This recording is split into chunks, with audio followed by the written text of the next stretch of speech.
What's going on? It's your mans once again, Movement on the mic with the Initiative Podcast, episode 8, where we get into everything celebrity news, world news, sociology, psychology, and WTF. Let's go.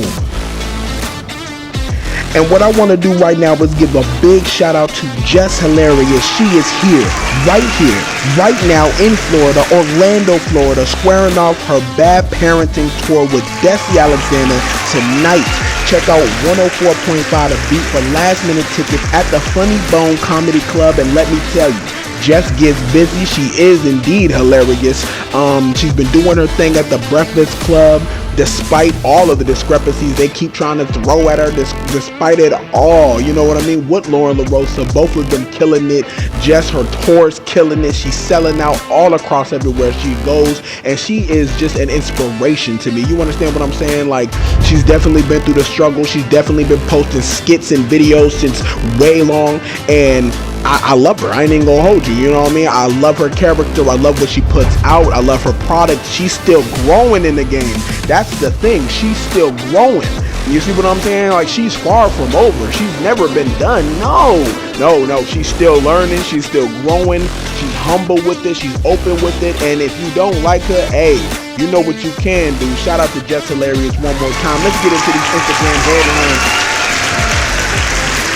Okay, so I want to give out, I want to put some focus on China Monet. Now, if you don't know who China Monet is, she is a rapper, you all right? And she has this single called Submissive, and let me tell you, I love the single. I love the ideology she has, and I love what she's trying to put out in contrast to the toxic femininity kind of rap out here right now. You see what I'm saying? And I say toxic femininity, not taken away from the sexual expression of black women. No, that's not what I'm doing.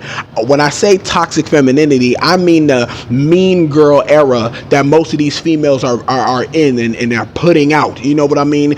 Increasing the division between just the etiquette between black men and black women, men and women just in general. You see what I'm saying? Some of the music in here, I mean, just denotes some of the most outlandish kind of things. Like, again, if y'all seen it on Instagram, you've seen it on TikTok, you've seen it on YouTube, females are disregarding men, taking them out to certain places. I can't even go to Chick-fil-A anymore. I mean, what happened to that? We can't go to Applebee's. We can't go to Fridays. I gotta spend $1,000 and $100,000 just to show my affection towards you coming out on the first date. No. I don't pay on the first date, just like females don't give it up on the first date, right?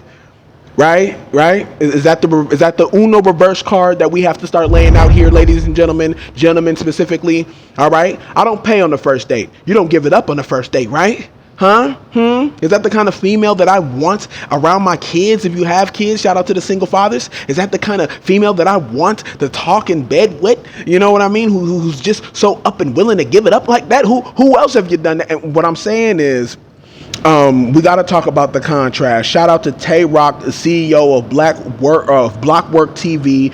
They're the one who's shining the light on her. Tay Rock, again, Blockwork TV. They've been putting all the artists on. They go through everywhere, putting on artists that has some of the bops out here for the summertime, up and coming artists. I hear y'all, I see y'all, I want to work with y'all. Come on the Initiative Podcast, take the initiative, speak your mind out here, holla at me, Movement on the mic. I am a spoken word artist. We can definitely collab. That's all I'm saying. All right.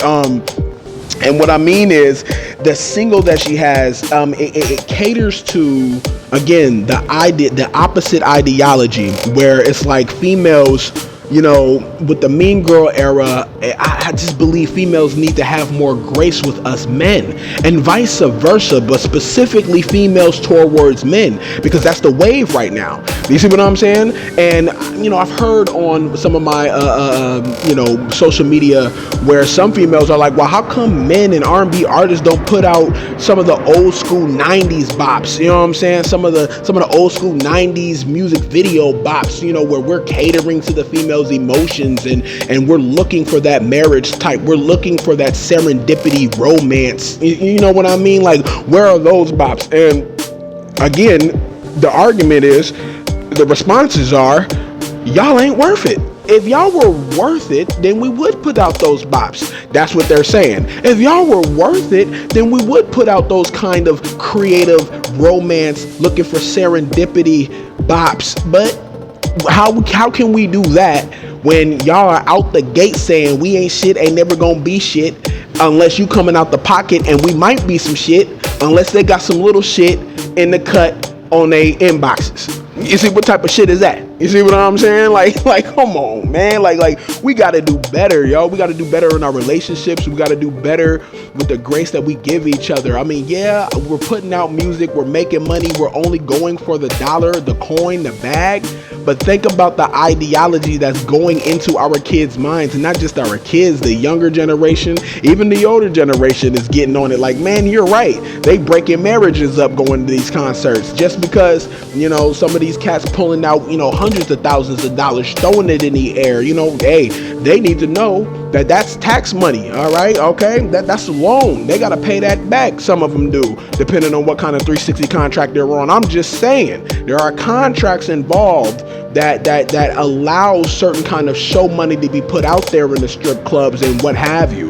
That's all I'm saying. Like, mind you, it is music, but it is music business, okay? Y'all gotta keep that in mind. Y'all sitting up here thinking that everything is sweet out here, and it's not.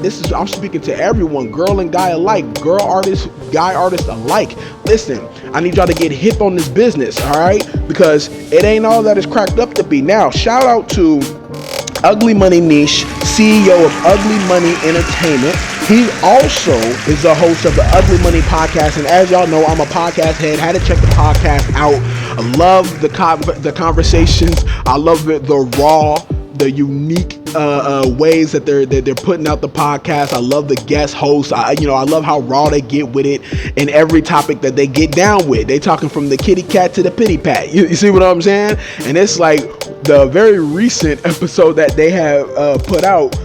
The topic was, if the kitty cat, the cake, if it's so good, why is it still on the market? And I know, there's plenty of arguments, from OnlyFans. Well, I'm trying to make this baby. I'm trying to make this dollar. I'm trying to make these coins, baby. You know what I'm saying? That's why I keep it out there. But it's only for you. You have to understand the kind of mentality that it takes for a man to allow certain things from their females, even if they were doing it before they met, even if they were doing it before they got engaged, married, what have you. It's like there is an idea, a kind of example, you know what I'm saying, that men would like to have. You know what I mean? Like, think about it. The heights of success, right? When you're talking about what kind of community you come from, what kind of city that you come from, what kind of, neighborhood you come from, the heights of success mean a variety of different things. You see what I'm saying? And it can have a variety of different images. For an example, some images of success is the Tesla, the hundreds of thousands of dollars, the big crib, and that's all well and good, but it can't just stop there. That can't be where the ceiling is. The ceiling has to be going into the community councils.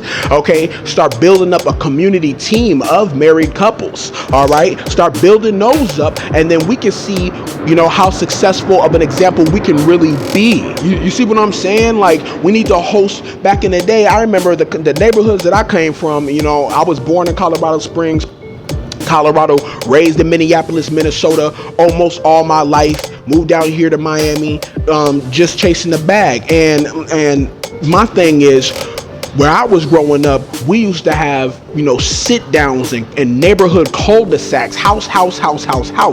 All right, we used to run the whole cul-de-sac, and that's what we need to get back to. Let's run these whole neighborhoods. Let's start putting people that are up and coming in the junior high schools, the high schools, and the colleges who are going for majors of rhetoric masters and going into political service, going into community service. Let's really be examples of what we can do to shape entire neighborhoods and, in the end, entire states. You see what I'm saying? And we can't do that if we're still sitting up here running around chasing a bag on very meager levels, is what I'm saying. That's all I'm saying. So the Ugly Money podcast, it shines light with a variety of different clever creative topics on that, and I'm just elaborating on that as this is my opinion. You know what I'm saying? This is what I am seeing out here, and I'm like, nah, man, the glass ceiling can't just be the bag, yo. The glass ceiling just can't be the ring. We gotta start connecting with other couples. We got to start putting multiple rings. All right, Avengers unites. All right, that's all I'm saying. You see what I'm saying? We're gonna move on. All right, so we're going to get into a little bit of cryptocurrency information. I don't have a headline for it right now. This is just going off the top of the dome. If anyone is interested in cryptocurrency, I just want to shout out a little bit of advice. My advice to you is don't just depend on 1 or 2 or 3 wallets. All right, depend on 12 different wallets at least. All right, they're all decentralized nodes. All right, this is what I was talking about in a couple episodes previous on the podcast, where I was talking about we need to learn different programming languages from Python to C++. You know what I mean? Because cryptocurrency is gaining speed out here. It's gaining speed, it's gaining momentum, and with AI, I'm pretty sure it's going to evolve into some crazy things. We got the summer coming up, we got 2026 and beyond coming up. God willing, we all make it. You know what I'm saying? Inshallah. And all I'm saying is we need to start getting hype into cryptocurrency. MetaMask is one of the ones that I use. GitHub, I have a space on GitHub in which I program certain, I practice programming. I practice troubleshooting error codes within people's wallets, within different databases, and the blockchain in general. The blockchain is designed to constantly be updated, and the people who update it are programmers. Now, I know people will be like, well, AI can update it with programming, and soon we won't even need human programmers. I'm sorry, but that's just not how this is going to work. Now, for the decentralized blockchain, there needs to be physical fingers on those keyboards. There needs to be a intellect and intelligence behind the programming languages so that we can make sure that as the money evolves with the technology, with new technology coming out, and then drone technology is crazy out here. That's going to be for another episode. Y'all got to see how these drone technology is coming out, see how the drone races around the world is going down. China, they got some of the most extravagant drone showings you ever did see, and all that can be surrounded around cryptocurrency. You know what I mean? The investments of different drone buildings and different drone engineerings. We need to get down with that. And all I'm saying is I had this conversation with my with this Jamaican dude earlier. You know what I mean? And he was interested in it. I had to sit down with him. I didn't sit down too long, but I sat down with him and gave him a thing or two about how to go about really grabbing this bag and really grabbing this coin on the crypto markets. And so that's what I mean, ladies and gentlemen. So this last little bit I want to leave y'all with is get those books, get those white papers, and start getting prepared to get down with this cryptocurrency. From the Dogecoin, the Solana, you know what I mean, XRP, you name it. You can create and write your own scripts. You can create your own coins. You can create your own tokens. And yes, a token, a crypto token, and a crypto coin are 2 totally different things, and they work in 2 totally different ways, especially with the NFTs. But that's another episode. Once again, I want to thank everyone that's listening right now. Thank you as we go on with this journey. It's your man's Movement on the mic, and I will see you next time. Let's get it. I don't mean no disrespect, but no way. I can't listen to you, I do this my own way. This is not a game, no, I don't play. And you wasn't game before, so now it's no way. No,